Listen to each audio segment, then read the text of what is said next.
आइए देखते हैं क्वेश्चन नंबर सेकेंड। इसके अंदर ना पिछले साल की सेल्स गिवन है हमें 31 मार्च 2021 की 20 लाख की, और प्रॉफिट जो था सेम ईयर में वो था 2,40,000 का। हमारे से ये पूछ रहे हैं कि बताइए प्रॉफिट परसेंटेज कितनी होगी। सर ये अकाउंट्स का क्वेश्चन कहाँ से है? तो मैथ्स का क्वेश्चन है।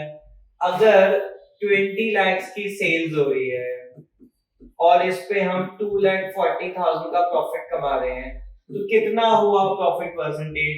0 से 0 काटिएगा, यहाँ 0 से 0 काटिएगा, 24/2, आंसर आ गया 12%। सर ऑप्शन में है ही नहीं। सही आंसर क्या हो गया? नन ऑफ द अबव, यानी कि 12%। Such an easy question.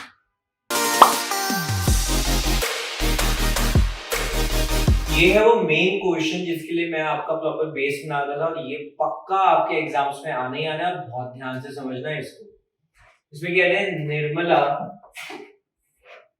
Divisha and Sara were partners in a firm sharing profits and losses in the ratio of 3:4. Books were closed on 31st March every year. आप लोग जानते हैं कि आपको समझाया जाता है कि आप जब भी डेट का क्वेश्चन कर रहे होते हैं, आप लोगों ने डेट्स को हमेशा से क्या कर लेना है? अंडरलाइन कर लेना है। इनफैक्ट मैं तो कहूंगा हाईलाइट कर लेना है। देन नेक्स्ट चीज ये कह रही है सारा की डेथ हुई है 1 फरवरी को। कब डेथ हुई है सारा की? 1 फरवरी को। अगर 31 मार्च को ईयर क्लोज होता है और सारा की डेथ अगर 1 फरवरी को हो रही है, ऐसे केस में सारा कितने मंथ्स के लिए जिंदा रही? 10 मंथ्स के लिए। यानी आपने जो प्रॉफिट्स कैलकुलेट करने हैं वो कितने मंथ्स के लिए कैलकुलेट करने हैं? वो 10 मंथ्स के लिए कैलकुलेट करने हैं। ये अंडरस्टैंड करना अपने आप में बहुत ज्यादा इंपॉर्टेंट है।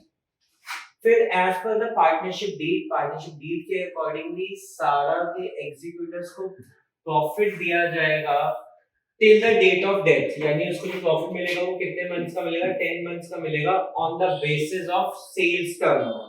राइट, जो भी सारा का प्रॉफिट का परसेंटेज निकालना है वो सेल्स के ऊपर निकालना है।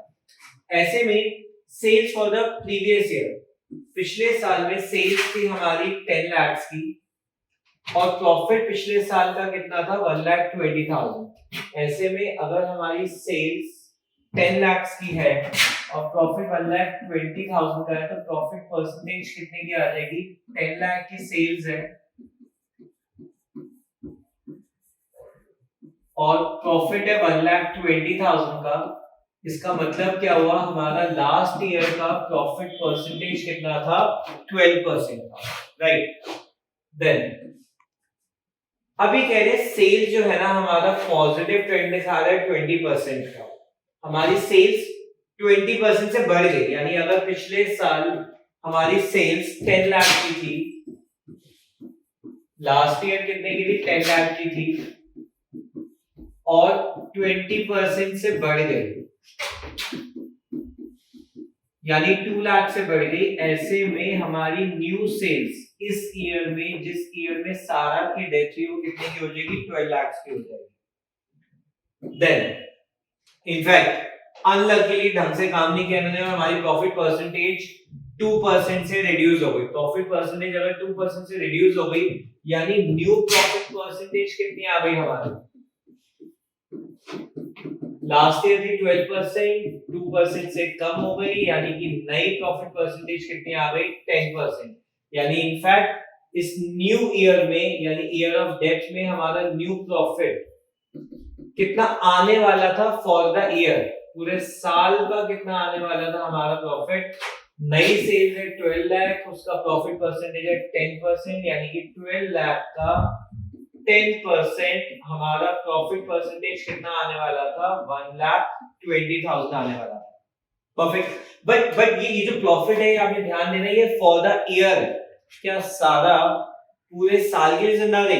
नहीं, सारा जिंदा रही 10 मंथ्स के लिए। यानी जब हम लोग को सारा का शेयर का प्रॉफिट निकालना है, जो क्वेश्चन में पूछा गया, उसको सारा प्रॉफिट नहीं देना, सारा को हम लोगों ने 10 मंथ्स का प्रॉफिट देना है, यानी कि 1,20,000 का 10/12, 10 मंथ्स का।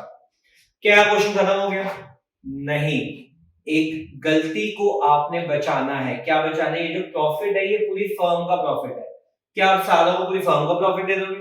नहीं, सारा को सिर्फ और सिर्फ अपने शेयर का प्रॉफिट मिलेगा। तो आइए देखते हैं सारा का शेयर ऑफ प्रॉफिट था कितना। अगेन आपने इस चीज को भी हमेशा हाईलाइट कर लेना है कि सारा निर्मला दिविशा सारा का शेयर था 3, यानी सारा का शेयर ऑफ प्रॉफिट कितना आ गया, ऐसे केस में सारा का शेयर ऑफ प्रॉफिट आ गया 3/10।